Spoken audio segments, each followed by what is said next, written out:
Venho à tribuna na tarde de hoje para prestar uma homenagem, um voto de reconhecimento a uma instituição que há 9 décadas trabalha em favor da educação no semiárido brasileiro. Como todos aqui sabem, sou filho de Petrolina, terra que tive a honra de administrar por 3 vezes como prefeito, graças à generosidade e à confiança dos meus conterrâneos. Petrolina é a mais importante cidade do sertão nordestino e hoje conta com mais de 326 mil habitantes. Se chegamos a nos tornar a capital do sertão, senhor presidente, muito se deve à luta dos que sempre militaram em favor da educação. Pessoas que dedicaram suas vidas a formar novas gerações, orientando os jovens para o conhecimento acadêmico de grande qualidade, mas com grande atenção à cidadania e aos direitos humanos, valores fundamentais para o bem-estar de qualquer sociedade justa e harmônica. No último mês de fevereiro, o Colégio Nossa Senhora Auxiliadora, um dos mais tradicionais de Petrolina, completou 90 anos de existência. Uma história que se confunde com a do próprio município. O colégio foi construído a partir dos sonhos do primeiro bispo de Petrolina, o visionário Dom Antônio Maria Malan, que levou para as terras sertanejas 6 irmãs vindas do sul do Brasil e da Europa. Quando de sua inauguração, em 1926, a instituição atendia apenas crianças da 1ª à 4ª série. Era a escola primária bastante simples, ao lado da Catedral da Fé, um dos cartões postais da nossa cidade. Desde então, a instituição cresceu e se consolidou como uma grande referência educacional para os sertanejos. O colégio é um orgulho para todos nós pernambucanos, mas de forma muito especial para os que, como eu, nasceram às margens do Rio São Francisco. Atualmente, o Maria Auxiliadora conta com mais de 3 mil estudantes em suas salas de aula e conta com um corpo de funcionários dedicados a manter a tradição de qualidade da instituição. Senhor presidente, quero encerrar esse registro homenageando de forma particular a diretora do colégio, a irmã Júlia Maria de Oliveira, uma educadora de reconhecida competência e com um relevante histórico de serviços prestados à Petrolina e à região do São Francisco. Senhor presidente, também registro na tribuna com grande pesar o falecimento da ex-deputada pernambucana Isabel Cristina. Ela era uma militante do Partido dos Trabalhadores. Ela faleceu após um longo período de luta contra o câncer, na Petrolina que tanto amou. Conheci Isabel de perto e convivi com ela em memoráveis caminhadas políticas. Foi vice-prefeita no 2º mandato que exerci como gestor da nossa cidade. Sua sensibilidade e determinação foram muito importantes para que conseguíssemos realizar um mandato que transformou Petrolina. Mais tarde, Cristina, como muitos lhe chamavam, se elegeu deputada estadual e na Assembleia Legislativa mostrou-se incansável na defesa das mulheres e dos homens do sertão. Os direitos civis, o combate à seca e à educação sempre foram bandeiras caras a Isabel Cristina. Pernambuco e, em especial, o submédio do São Francisco perdem uma pessoa que jamais teve medo de enfrentar os desafios. Uma sertaneja valente que nos encheu de orgulho, que neste momento de dor e sofrimento, Deus possa confortar seus familiares e amigos mais próximos. E para deixar essa tribuna, não poderia deixar de fazer um registro rápido ao pronunciamento da senadora Fátima Bezerra, que me antecedeu ao comentar a decisão do presidente Michel Temer de sancionar a nova medida provisória, assinar, melhor dizendo, a nova medida provisória 733, que abre um novo caminho para a recuperação do setor rural do Nordeste brasileiro. É verdade que não conseguimos resolver todos os problemas, mas conseguimos dar um passo importantíssimo. nós conseguimos de toda a dívida, o saldo da dívida do setor rural do Nordeste, do semiárido e também das regiões mais úmidas do Nordeste brasileiro, incluindo aí até partes de Minas Gerais e do Espírito Santo, totaliza um estoque de dívida da ordem de 18 bilhões de reais. Essa medida provisória resolve mais da metade desse estoque de dívida. Toda a dívida contraída com recursos do FNE ou com operações mistas foram amparadas pela decisão do presidente Michel Temer.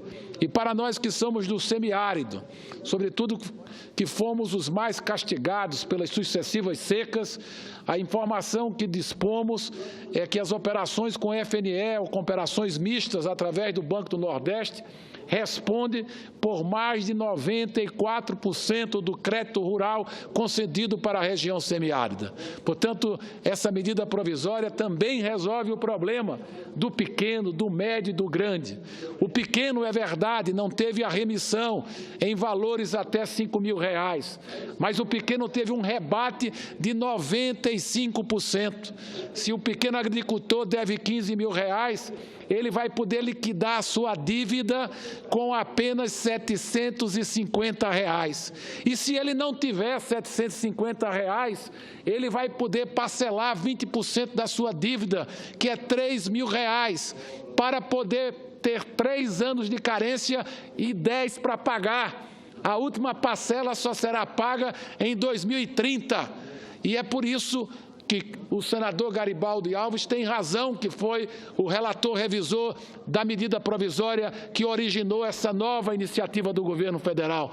Nós nunca tivemos a possibilidade de rebates tão generosos para a liquidação da dívida e, ao mesmo tempo, a possibilidade de rebate para a renegociação de dívida para permitir que os pequenos, os médios e os grandes pudessem recuperar o seu crédito, limpar o seu cadastro e poder voltar a operar com os bancos oficiais, notadamente o Banco do Nordeste e o Banco do Brasil. Por isso é que eu não poderia deixar de fazer esse comentário. E também levar para a pequena agricultora, para a representante do Rio Grande do Norte, que escreveu a carta, a senadora Fátima Bezerra, que ela procure observar na edição da medida provisória, que foi publicada agora no dia 14 de junho, no artigo 1º, parágrafo 3º, está disposto: fica suspenso o encaminhamento para a cobrança judicial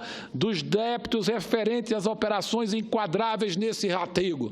Quais são as operações? As operações com FNE ou operações mistas. E lá na frente, no artigo 3º, que trata das liquidações para qualquer outra fonte, aonde não foi dada a renegociação, mas foi dada as condições para a liquidação. Lá também, no artigo 3º dessa medida provisória, foi também disciplinado. No parágrafo 9º, está escrito: fica suspenso até 29 de dezembro de 2017 o encaminhamento para a cobrança judicial dos débitos referentes às operações enquadradas nesses artigos. Portanto, a suspensão da cobrança por parte dos bancos oficiais na região Nordeste foi plenamente atendida pela medida provisória. Vossa Excelência, permite uma parte? Eu vou, com a compreensão da nossa presidente, eu vou ouvir o nobre senador Garibaldi Alves, que foi o relator revisor da medida provisória. E a presidente é uma nordestina, nossa presidente. Eu quero me associar não apenas às palavras de Vossa Excelência, que palavras já se diz, o vento às vezes as leva. Eu quero me associar ao trabalho desenvolvido por Vossa Excelência, ao lado dos membros da comissão, do relator, que é um deputado de Alagoas, o deputado Max Beltrão, porque, afinal de contas, Vossas Excelências se debruçaram sobre a realidade do Nordeste e não iriam permitir uma frustração, porque se criou toda uma expectativa em torno da medida provisória e não iriam permitir de maneira nenhuma que isso terminasse em mais uma frustração, eu repito. Eu quero dizer, senador Fernando Bezerra, que não se resolve do dia para a noite os problemas do semiárido nordestino. Quando se fala em solução definitiva, eu não acredito que tenhamos isso como se deseja. Desejaria muito que isso acontecesse. Eu sou filho de um produtor rural que sentou-se numa cadeira dessa aqui do Senado. Eu tenho o nome dele e eu sei o quanto ele terminou empobrecendo na atividade rural. Porque hoje, senador Fernando Bezerra, me permita, hoje não existe o grande produtor rural do Nordeste, o médio produtor rural do Nordeste, o pequeno produtor. Não há como. Na verdade, todos eles sofrem os efeitos perniciosos da seca. Então, se falar em grande, parece até que eles não são atingidos, e eles não são mais os latifundiários de antes. Eles empobreceram, senador Fernando Bezerra. São 5 anos agora sem chuvas. Ao longo da história do Nordeste, isso vem se repetindo. É tanto que já não se fala mais em combater a seca, como Denox pronunciava. Se fala em conviver com a seca. Então, eu não nego o esforço da senhora Joana d'Arc, mas eu quero louvar o trabalho de Vossa Excelência. Eu fui um relator, revisor, que não estive à altura do trabalho que foi desenvolvido por Vossa Excelência. Eu peço até desculpa ao presidente, mas tenho convicção e confio na palavra do presidente da Federação da Agricultura, como confio na palavra de Vossa Excelência, que nunca se fez tanto para amenizar esse sofrimento do produtor rural do Nordeste, e fala até do meu Rio Grande do Norte. Obrigado, senador. Muito obrigado, senador Garibaldi Alves. Eu ouço com prazer o senador José Medeiros. Senador Fernando Bezerra, nada melhor para clarear as trevas do que a luz do sol. Vossa Excelência foi extraordinário aclarando. Até porque, quando a pessoa não quer ver a verdade, tenta turbar. Mas Vossa Excelência veio e colocou a realidade dos fatos. Foi bom para todos que ouviram, inclusive para a Joana d'Arc. Eu quero dizer que essa medida é uma medida de justiça e eu, inclusive, fiz uma emenda nela para que a gente possa também ver a realidade dos agricultores ali do estado de Mato Grosso, que também passam pelas mesmas dificuldades, o pequeno, e espero que aqui no plenário a gente possa votá-la. No mais, é só lhe parabenizar o relator, que com certeza está à altura sim, ele é muito modesto, essa característica desse potiguar, mas, no mais, parabenizar vocês dois por essa importante medida para o pequeno agricultor brasileiro. Muito obrigado, senador José Medeiros. E eu encerro apenas sublinhando as colocações do senador Garibaldi Alves. Na realidade, uma das muitas inovações, dos muitos benefícios que a medida provisória 733, assinada pelo presidente Michel Temer, traz para o setor rural do Nordeste, é fazer justiça com os pequenos, médios e os grandes agricultores do Nordeste. Porque grande agricultor no semiárido são aqueles que têm propriedades inferiores a 500 hectares, a 1.000 hectares, o pessoal que trabalha na área da produção de leite, pessoal que ainda, por teimosia, faz a irrigação com aproveitamento de água em alguns reservatórios do Nordeste, pessoal da fruticultura, espalhado em algumas regiões, como Petrolina, Juazeiro, como Apodi, no Rio Grande do Norte, no Ceará, em alguns perímetros irrigados implantados pelo Denox. Portanto, a medida veio em boa hora.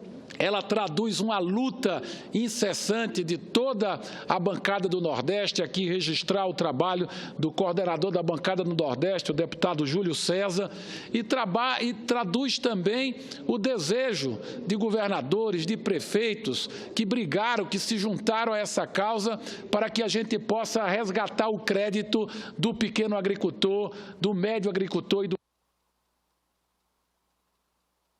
senhora presidente, de que essa medida poderá gerar milhares de empregos no semiárido nordestino, porque nós vamos resgatar a capacidade do setor rural de contrair novos empréstimos. E vai ser possível investir na propriedade, fazendo uma cerca, fazendo uma aguada, levando um melhoramento, comprando matrizes de melhor linha genética. Isso tudo vai significar um período de ressurgimento do setor rural do Nordeste brasileiro, notadamente a agricultura familiar e a caprino-ovinocultura, que é o instrumento de promoção do desenvolvimento da nossa região. Muito obrigado.